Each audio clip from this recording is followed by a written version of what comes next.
Chapter 1. Rachel Lynde is Surprised. Mrs. Rachel Lynde lived just where the Avonlea main road dipped down into a little hollow, fringed with alders and ladies' eardrops, and traversed by a brook that had its source away back in the woods of the old Cuthbert place. It was reputed to be an intricate, headlong brook in its earlier course through those woods, with dark secrets of pool and cascade, but by the time it reached Lynde's Hollow it was a quiet, well-conducted little stream, for not even a brook could run past Mrs. Rachel Lynde's door without due regard for decency and decorum. It probably was conscious that Mrs. Rachel was sitting at her window, keeping a sharp eye on everything that passed, from brooks and children up, and that if she noticed anything odd or out of place, she would never rest until she had ferreted out the whys and wherefores thereof.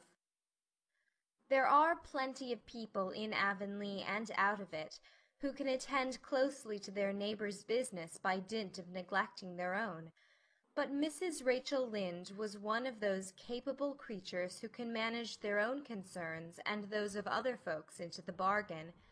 She was a notable housewife. Her work was always done and well done.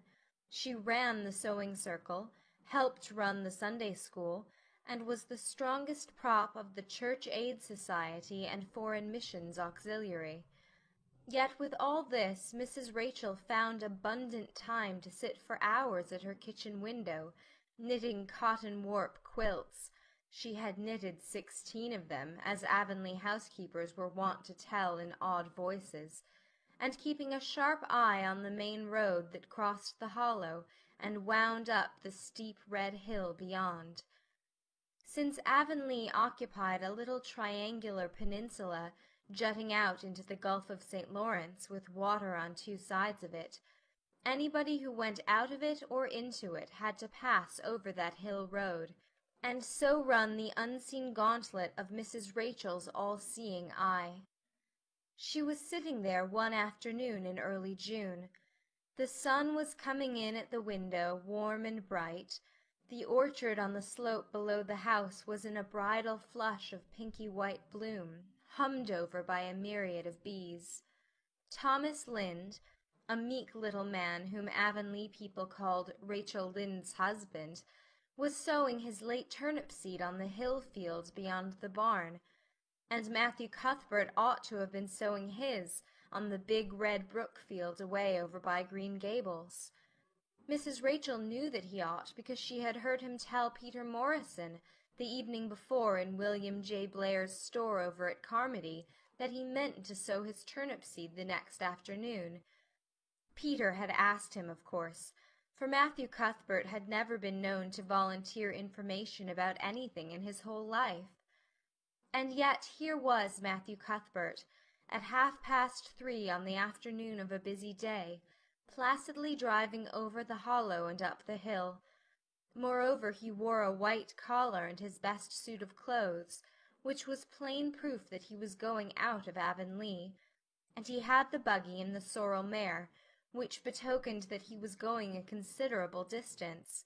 Now where was Matthew Cuthbert going, and why was he going there? Had it been any other man in Avonlea, Mrs. Rachel, deftly putting this and that together, might have given a pretty good guess as to both questions.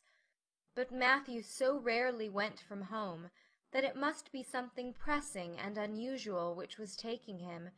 He was the shyest man alive, and hated to have to go among strangers or to any place where he might have to talk.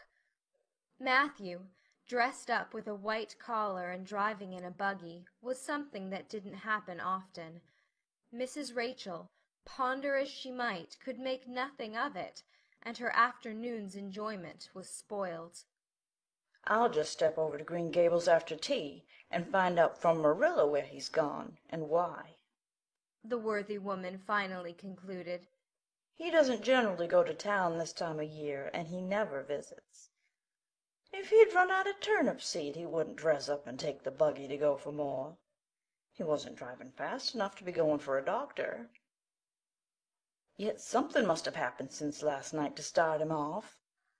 I'm clean puzzled, that's what. And I won't know a minute's peace of mind or conscience until I know what has taken Matthew Cuthbert out of Avonlea today. Accordingly, after tea, Mrs. Rachel set out. She had not far to go. The big, rambling, orchard-embowered house where the Cuthberts lived was a scant quarter of a mile up the road from Lynn's Hollow. To be sure, the long lane made it a good deal further.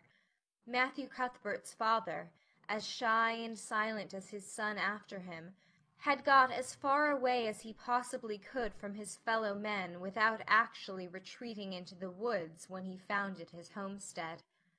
Green Gables was built at the furthest edge of his cleared land, and there it was to this day, barely visible from the main road along which all the other Avonlea houses were so sociably situated. Mrs. Rachel Lynde did not call living in such a place living at all. It's just staying, that's what, she said as she stepped along the deep-rutted, grassy lane, bordered with wild rose-bushes. It's no wonder Matthew and Marilla are both a little odd, living away back here by themselves. Trees aren't much company, though dear knows if they were, there'd be enough of them. I'd rather look at people. To be sure, they seem contented enough, but then I suppose they're used to it. A body can get used to anything, even to being hanged, as the Irishman says. With this, Mrs. Rachel stepped out of the lane into the backyard of Green Gables. Very green and neat and precise was that yard, set about on one side with great patriarchal willows, and the other with prim Lombardies. Not a stray stick nor stone was to be seen, for Mrs. Rachel would have seen it if there had been. Privately, she was of the opinion that Marilla Cuthbert swept that yard over as often as she swept her house. One could have eaten a meal off the ground without overbrimming the proverbial peck of dirt. Mrs. Rachel rapped smartly at the kitchen door and stepped in when bidden to do so. The kitchen at Green Gables was a cheerful apartment, or would have been cheerful if it had not been so painfully clean as to give it something of the appearance of an unused parlor. Its windows looked east and west. Through the west one, looking out on the backyard, came a flood of mellow June sunlight, but the east one, whence you got a glimpse of the bloom-white cherry trees in the left orchard and nodding, slender birches down in the hollow by the brook, was greened over by a tangle of vines. Here sat Marilla Cuthbert, when she sat at all, always slightly distrustful of sunshine, which seemed to her too dancing and irresponsible a thing for a world which was meant to be taken seriously. And here she sat now, knitting, and the table behind her was laid for supper. Mrs. Rachel, before she had fairly closed the door, had taken a mental note of everything that was on that table. There were 3 plates laid, so that Marilla must be expecting someone home with Matthew to tea. But the dishes were everyday dishes, and there was only crab-apple preserves and one kind of cake, so that the expected company could not be any particular company.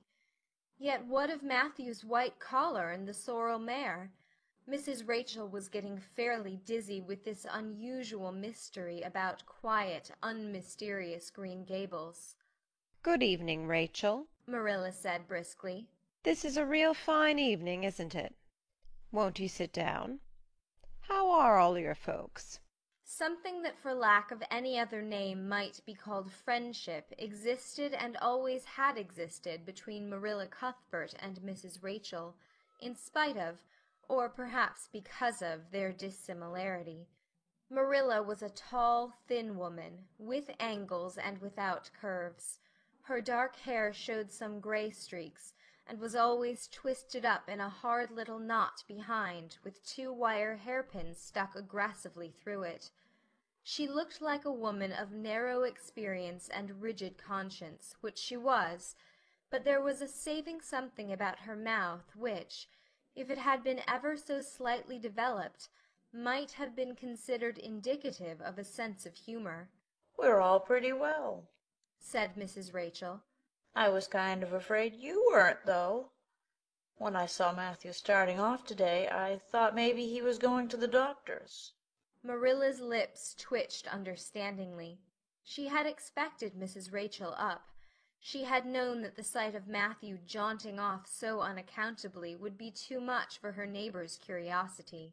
"Oh, no, I'm quite well, although I had a bad headache yesterday," she said. "Matthew went to Bright River. We're getting a little boy from an orphan asylum in Nova Scotia, and he's coming on the train tonight." If Marilla had said that Matthew had gone to Bright River to meet a kangaroo from Australia, Mrs. Rachel could not have been more astonished. She was actually stricken dumb for 5 seconds. It was unsupposable that Marilla was making fun of her, but Mrs. Rachel was almost forced to suppose it. "Are you in earnest, Marilla?" she demanded when voice returned to her. "Yes, of course," said Marilla, as if getting boys from orphan asylums in Nova Scotia were part of the usual spring work on any well-regulated Avonlea farm, instead of being an unheard-of innovation. Mrs. Rachel felt that she had received a severe mental jolt. She thought in exclamation points. A boy! Marilla and Matthew Cuthbert, of all people, adopting a boy! From an orphan asylum! Well, the world was certainly turning upside down. She would be surprised at nothing after this. Nothing. "What on earth put such a notion into your head?" she demanded disapprovingly. This had been done without her advice being asked, and must perforce be disapproved. "Well, we've been thinking about it for some time, all winter, in fact," returned Marilla. "Mrs. Alexander Spencer was up here one day before Christmas, and she said she was going to get a little girl from the asylum over in Hopeton in the spring. Her cousin lives there, and Mrs. Spencer has visited here and knows all about it. So Matthew and I have talked it over off and on ever since. We thought we'd get a boy. Matthew is getting up in years, you know. He's 60, and he isn't so spry as he once was. His heart troubles him a good deal. And you know how desperate hard it's got to be to get hired help. There's never anybody to be had but those stupid half-grown little French boys. And as soon as you do get one broke into your ways and taught something, he's up and off to the lobster canneries or the States. At first Matthew suggested getting a home boy, but I said no flat to that. They may be all right, I'm not saying they're not, but no London street Arabs for me, I said. Give me a native born at least. There'll be a risk, no matter who we get. But I'll feel easier in my mind and sleep sounder at nights if we get a born Canadian. So in the end we decided to ask Mrs. Spencer to pick us out one when she went over to get her little girl. We heard last week she was going, so we sent her word by Richard Spencer's folks at Carmody to bring us a smart, likely boy of about 10 or 11. We decided that would be the best age, old enough to be of some use in doing chores right off, and young enough to be trained up proper. We mean to give him a good home and schooling. We had a telegram from Mrs. Alexander Spencer today. The mailman brought it from the station, saying they were coming on the 5:30 train tonight. So Matthew went to Bright River to meet him. Mrs. Spencer will drop him off there. Of course she goes on to White Sands Station herself. Mrs. Rachel prided herself on always speaking her mind. She proceeded to speak it now, having adjusted her mental attitude to this amazing piece of news. "Well, Marilla, I'll just tell you plain that I think you're doing a mighty foolish thing. A risky thing, that's what. You don't know what you're getting. You're bringing a strange child into your house and home, and you don't know a single thing about him, nor what his disposition is like, nor what sort of parents he had, nor how he's likely to turn out. Why, it was only last week I read in the paper how a man and his wife up west of the island took a boy out of an orphan asylum, and he set fire to the house at night. Set it on purpose, Marilla. and nearly burnt them to a crisp in their beds. And I know another case where an adopted boy used to suck the eggs. They couldn't break him of it. If you had asked my advice on the matter, which you didn't do, Marilla, I'd have said for mercy's sake not to think of such a thing, that's what. This Job's comforting seemed neither to offend nor to alarm Marilla. She knitted steadily on. I don't deny there's something in what you say, Rachel. I've had some qualms myself, but Matthew was terrible set on it. I could see that, so I gave in. It's so seldom Matthew sets his mind on anything that when he does I always feel it's my duty to give in. And as for the risk, there's risks in pretty near everything a body does in this world. There's risks in people's having children of their own, if it comes to that.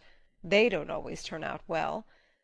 And then Nova Scotia is right close to the island. It isn't as if we were getting him from England or the States. He can't be much different from ourselves. Well, I hope it will turn out all right, said Mrs. Rachel in a tone that plainly indicated her painful doubts.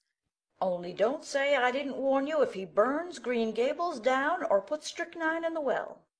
I heard of a case over in New Brunswick where an orphan asylum child did that, and the whole family died in fearful agonies. Only it was a girl in that instance. Well, we're not getting a girl, said Marilla, as if poisoning wells were a purely feminine accomplishment, and not to be dreaded in the case of a boy. I'd never dream of taking a girl to bring up. I wonder at Mrs. Alexander Spencer for doing it. But there, she wouldn't shrink from adopting a whole orphan asylum if she took it into her head. Mrs. Rachel would have liked to stay until Matthew came home with his imported orphan, but reflecting that it would be a good 2 hours at least before his arrival, she concluded to go up the road to Robert Bell's and tell the news. It would certainly make a sensation second to none, and Mrs. Rachel dearly loved to make a sensation. So she took herself away, somewhat to Marilla's relief, for the latter felt her doubts and fears reviving under the influence of Mrs. Rachel's pessimism. Well, of all things that ever were or will be, ejaculated Mrs. Rachel when she was safely out in the lane.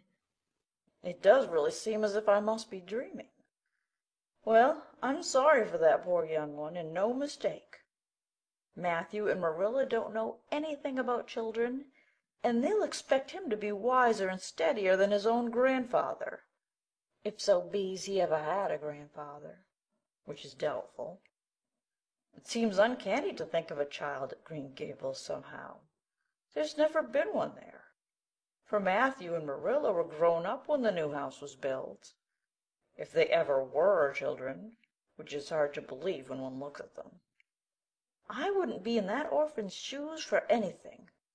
My, but I pity him, that's what. So said Mrs. Rachel to the wild rose bushes out of the fullness of her heart. But if she could have seen the child who was waiting patiently at the Bright River station at that very moment, her pity would have been still deeper and more profound. End of Chapter 1.